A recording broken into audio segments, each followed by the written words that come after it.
Washington Commanders minicamp has wrapped up. It's the daily Commander update here on 9 June, and we have Pete Hailey joining us, and you'll be surprised to find out who his player to watch is. Greetings and salutations. Welcome to Ref the District. This is your daily Commander update, and I'm Nathan, that's Stoner, and we're going to be having a special guest here. Pete Hailey is going to be joining us here to talk about the minicamp. In fact, Stoner, I just don't think we need any banter between the two of us, but let's just bring in our guest host here and give him that round of applause from Ref the District. Pete, you've been on the beat all week long and lots of stories that are going on here. Which one do you think is the biggest for Washington fans to know? I'm really going to start this appearance off with a huge hot take, and that is Sam Howell's development. So it's not a hot take at all. Sorry to get your hopes up if I did. And yeah, I think Sam looked better in the OTAs than minicamp. I don't think either one is enough to send people into a frenzy, positive or negative.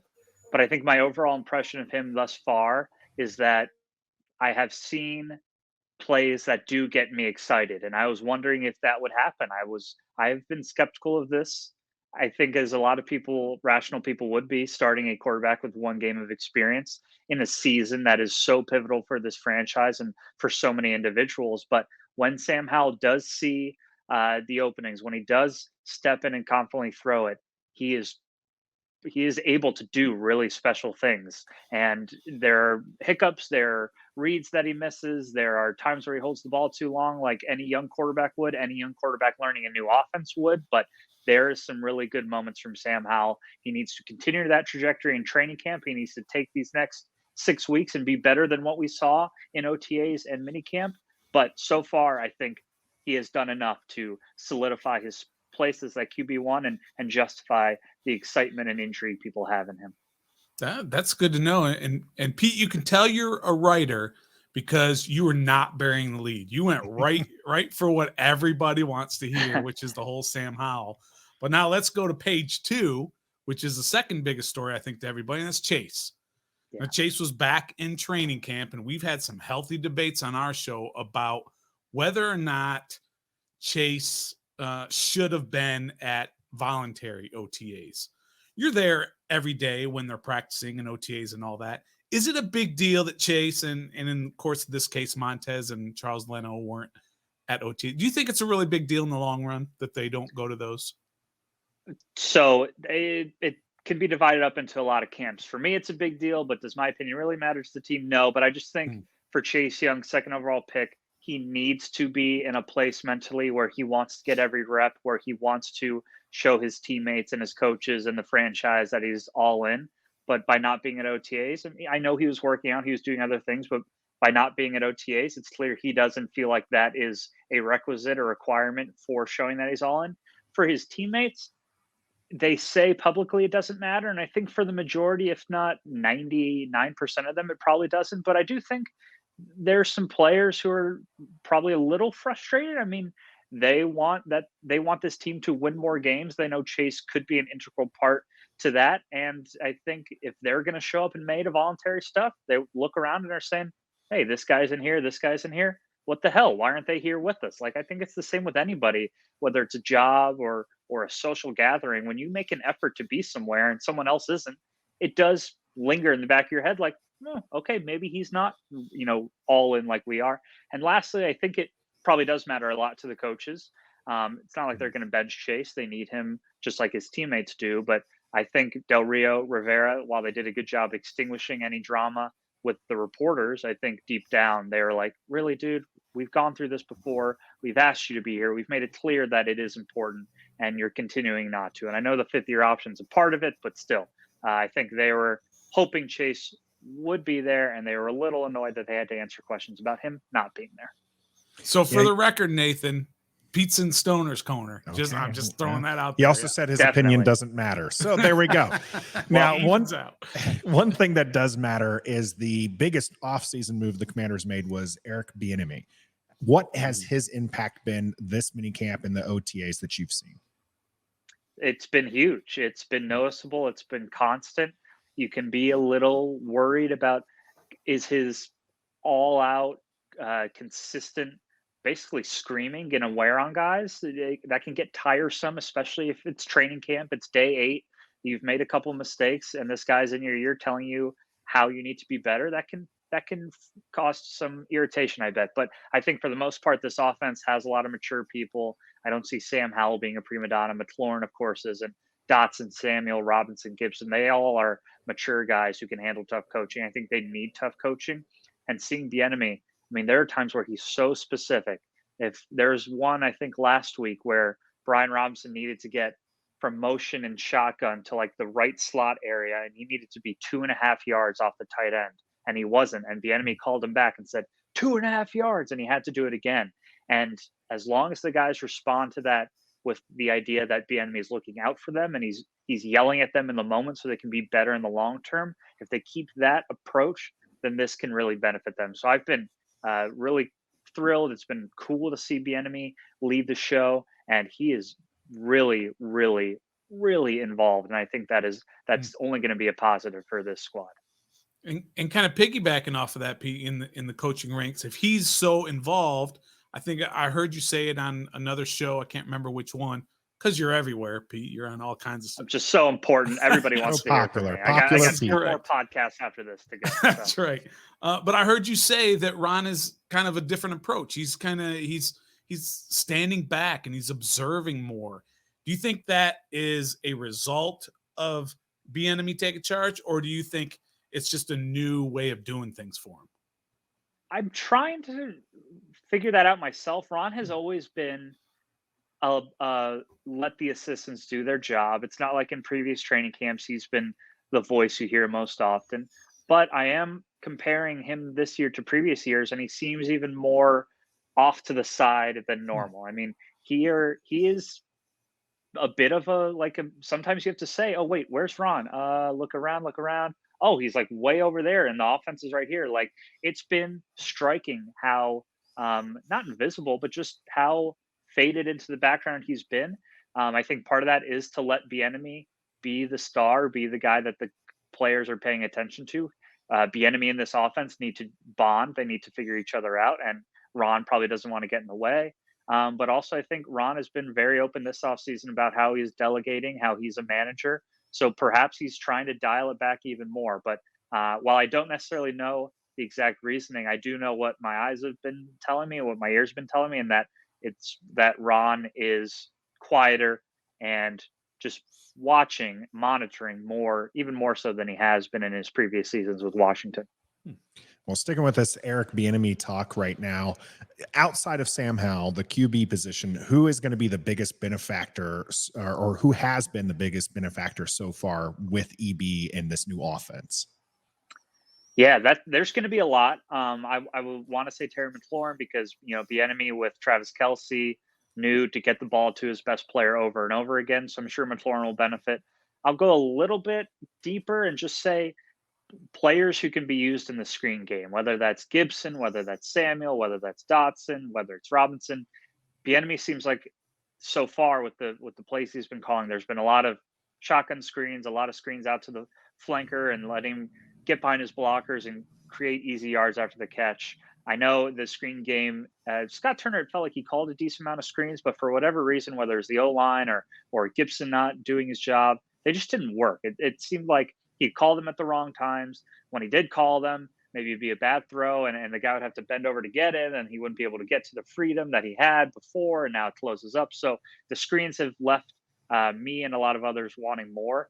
This year, it seems to be an emphasis. I think it's going to be a great benefit to Sam Howell, but also to those guys who want the ball in their hands, who want some early touches, and who want to be able to get behind the likes of Cosmere, Leno, and just run free. There was one screen, I think, on Tuesday in minicamp where they were able to get everybody onto the right side of the field, like to the numbers, to the sideline, and Howell flicked it back left. And I think it was Gibson, the running back, but Gibson and 3 linemen with like 1 safety. And they could have ran for like 300 yards, honestly. Like there was so much room, and the more of that, the better, clearly. Man, that's getting me a little bit excited. I'm not going to lie. Oh my God. But you mentioned Terry, and Terry, he he hasn't really been mentioned a lot in camp and in OTAs, in minicamp and OTAs. And I think that's a good thing, because now there are other storylines. Terry's locked up. Terry's an established superstar. We don't have to talk about him so much because he is that trusted guy. Is that the case, or is it something that we should be concerned about? So concerned, definitely not, because it's just too early to be concerned about any of this. But I will note that the Howell to McLaurin connection does appear behind, whether you want to call it chemistry wise or just target wise, definitely behind Howell and Dotson, definitely behind Howell and Logan Thomas. I think probably the numbers would back this up, but I haven't charted every throw, but behind Howell and Cole Turner. And then, Samuel, McLaurin, they're kind of in the maybe the third tier. I think Howell and Dotson are number one. The quarterback likes to go to number one. That second tier is the tight ends, and then the third tier is McLaurin. And I don't want to, again, cause any stress, but I am going to be keeping an eye on that in training camp, because yes, we love Terry. Yes, we know what we're going to get with him. So there is a thing where it's like, all right, let Howell experiment with the other guys, figure out his chemistry with others. Howell hit McLaurin for a deep ball and a touchdown against the Cowboys. He knows what Terry can do for this offense. But last year, the same thing. Like, it just felt like the offense wasn't getting the ball to Terry enough. And we're taking him for granted a little bit. Like, oh, when we throw it to him, he'll do the crazy catch over Stephon Gilmore. He'll fight through a couple Packers. Like, we know, but like, let's go to that earlier, so we don't need to just have Terry finish with 5 catches on 7 targets. Let's have him get 8 catches on 13 targets. So you're right to note that Terry hasn't been mentioned as much. That's not Terry falling off. That's not Howell, throwing at his feet. But there has been a bit of a absence of targets so far for McLaurin. Interesting. Well, you mentioned the offensive linemen in the screen game. There's been 2 new acquisitions there, as well as some trying out some of the older players in Sadiq Charles. Chris Paul was mentioned this week by Ron Rivera as nipping at the heels of every position. What has the offensive line looked like, and is it going to be better than last year? I don't think it will be worse than last year, but I don't know how much better it'll be. I think they have to get some better luck at center with the injuries at some point. I know signing Nick Gates, who had a traumatic leg injury on his own, doesn't seem like the smartest move, but behind him you have Larson, another guy with a bad leg injury in his past, and Ricky Stromberg. So these 3 guys, not that they're interchangeable, but you hope that trio can get you through 17 games. Gates is a really fun guy, a lot of energy. I think he can be a really big glue guy for this O-line as long as he stays healthy. The right side, it's frustrating maybe that Cosme has to be kicked into guard, but he looks good there. Andrew Wiley's not a world beater, but you hope he can just be kind of that fundamental tackle, get in front of guys. He's not going to be mowing people over, but just be serviceable, kind of like a Charles Leno on the other side. Leno is, of course, extremely durable, plays every snap, every game. Sadiq and Chris Paul, certainly not buying into those 2. Sadiq Charles, I don't know. I asked Ron earlier this week, why do you trust that this will be the year, his 4th year, that Sadiq gets it? And Ron gave like very general, vague descriptors. Oh, he's got skills. He's playing the snaps. He's got an opportunity. Like, there's no real concrete reason why. And later, someone else asked him a similar question about Sadiq. He said, well, every time he's played, he's gotten hurt. So let's hope he can stay healthy. Well, if every time he's gotten played, he's gotten hurt, that could be he's just injury prone. So that's a long way of me saying I think starters will be equal or better than the starters from last year, depending on what Wiley gives you and what Gates gives you. And they have a lot of players behind that. I don't think they have a lot of players depth-wise in terms of quantity. I don't love the quality necessarily, though. So I think at best, you're hoping for a slight improvement. At worst, you're hoping for, okay, just don't be any worse than last year. But that's kind of disappointing to be saying those are the 2 paths here for an offensive line that probably should have been addressed more urgently than it was. Yeah, you kind of torpedoed my my personal hot take that I had on Wednesday, which is that they'll end as a top 10 unit by the end of the season. Now, it's so hot. I said that because it's going to be it's a little hot, but I'm not going to dunk on it. I think maybe. If EB schemes up a whole bunch of screen passes, quick passes, the offensive line's going to look good because they don't have to do anything other than block for a second and a half. So That's how they're going to end up finishing in the top, is just because they don't have to do much if the scheme works as designed. We talked a lot about the offense. I'm going to take us to the defense real quick. Emmanuel Forbes picked at number 16. Washington looked like maybe they were willing to jump up for him. A lot of people thought Christian Gonzalez was going to be the guy, but now we're seeing a little bit more of Emmanuel Forbes, and we're liking what we're hearing. Are you liking what you're seeing? Loving what I'm seeing. And going back to the McLaurin discussion, he's been matched up a lot with Emmanuel Forbes, and not that Emmanuel Forbes is quite Revis Island yet, but this could be a thing where like Forbes is good at erasing top receivers, and he's getting certainly great work against the McLaurins and Dotsons of the world. But Forbes, it's been like a pleasure watching him. He's really mature, good head on his shoulders, humble. He's communicating with the DBs. He's making plays on the ball. I've watched him when he's been matched up with bigger guys like a tight end, Cole Turner or Logan Thomas. There's one play that sticks out to me. I think this was OTAs where Cole Turner was able to just get into his body. Forbes stumbled back. Turner turned around. The ball was right there. Easy for him. But there's been other plays where Logan Thomas tries to get an elbow into him and Forbes is able to stay in phase with him. He just seems like a really awesome pickup. I had my worries about Gonzalez being left there for Forbes. Right now, those are all going away with the quickness. I think he's going to be a fan favorite right away.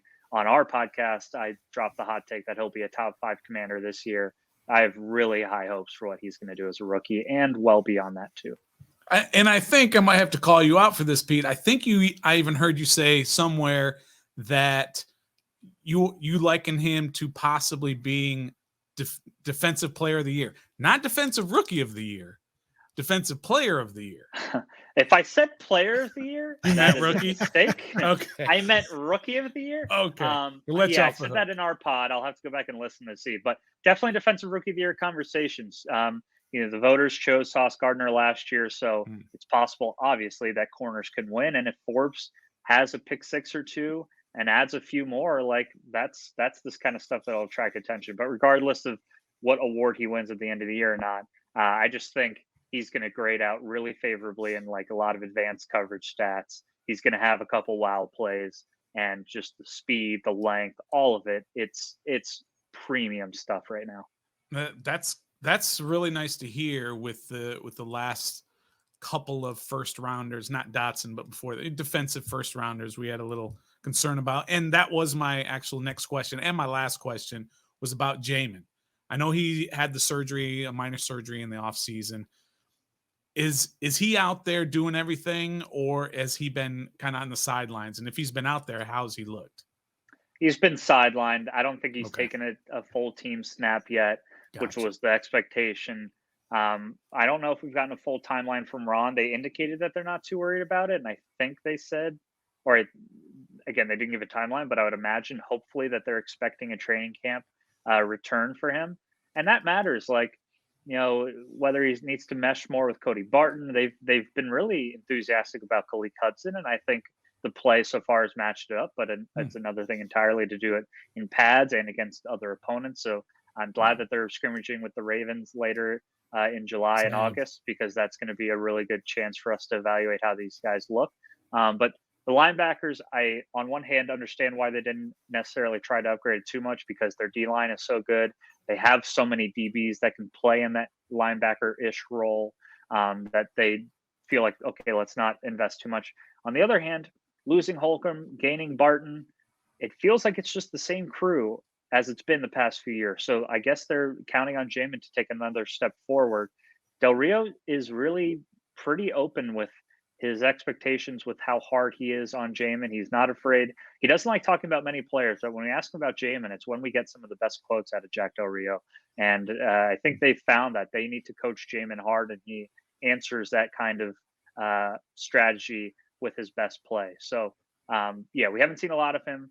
I was definitely pleased with the steps he made, but I also acknowledge that for him to justify that first round pick, he needs to get even better this year, force a couple fumbles, make a couple picks, and like really increase the tackling numbers. I think last year he was an average linebacker. This year, let's go for above average.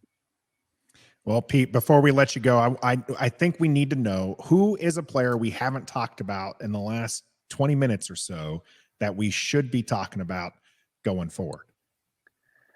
Oh, that's really a good question. I wish I didn't bring up Khalil Hudson because that would have been going. But I got another one. That was the one. I think Percy Butler. Of course, with Forbes and Quan Martin, those are the new additions to the secondary. St. Just is a guy with a big profile because third-round pick and how he played last year. Kind of Fuller, veteran. Derek Force, Cam Curl. There's so many guys back there. But I think Butler has popped. He looks sharper in his decision-making. I think last year, as he talked to us with the media recently, he was discussing last year and how he was a little overwhelmed, having to learn a couple spots, first year in the NFL, playing special teams. Like, there's a lot on his plate. But this year, I'm seeing not quite the same improvement that Derek Force made from year one to year two, with his second year being last year when he was probably the biggest and most pleasant surprise on defense. And I don't know if there's going to be as many snaps for Butler available because of just the backlog of versatile DBs they have. But if Butler has to play, or whatever role they give him, I'm confident that he's going to make the most of it. So Percy Butler, he's well down on people's list of players of importance this year, but look for him to kind of become maybe like the cool hipster player to talk about for Commanders fans, kind of like I like Percy Butler, and you get kind of like knowing head nods from others, like, oh, you know your stuff if you like Percy Butler. Right. Hey, Nathan, I lied. I do have all one. Right, he's going to steal the last question. Are you pro Hard Knocks or anti Hard Knocks from a professional position of you having to be out there every day in training camp? I mean, professionally, maybe I would be anti, because it'll be another outlet to compete with. And if they want to interview Jonathan Allen for 20 minutes, is Jonathan Allen then going to then want to give up some good stuff to us? Yeah. So slightly against it professionally, but it could also lead to good things. Okay, we see that the linebackers coach has this funky way of conducting meetings that we would have never known. And then we can go ask him about it and get more details about it. So I think I would love to see it. I don't know if they will, just because the Jets are so attractive with Rodgers. But again, the Jets haven't really indicated much interest. Overall, I would be for it, though, because it's just, I would love to see more of these guys. We get to see a ton of them, but there's still so much more. The personalities they show behind the scenes would be really cool. You get to see them interact. And I just love watching NFL players interacting, doing their jobs, going to the cafeteria, watching film, falling asleep, doing pranks. It's just addicting. And having it be the team that I cover, the players I know, seeing Curtis Samuel, who I know is a just hilarious guy, him growing that profile on a national stage would be fun. So I am pro it, even if it might cause some hurdles with my job. I don't think it'd be too much where I get pissed off. Fair enough. I think we can all agree that you can never have too much Commanders content. And for that, you can always check us out every day from 7:30. And on Wednesdays, it's our flagship program. This is Pete Hailey. We appreciate you joining here, us on Ref the District. And until next time, be a fan.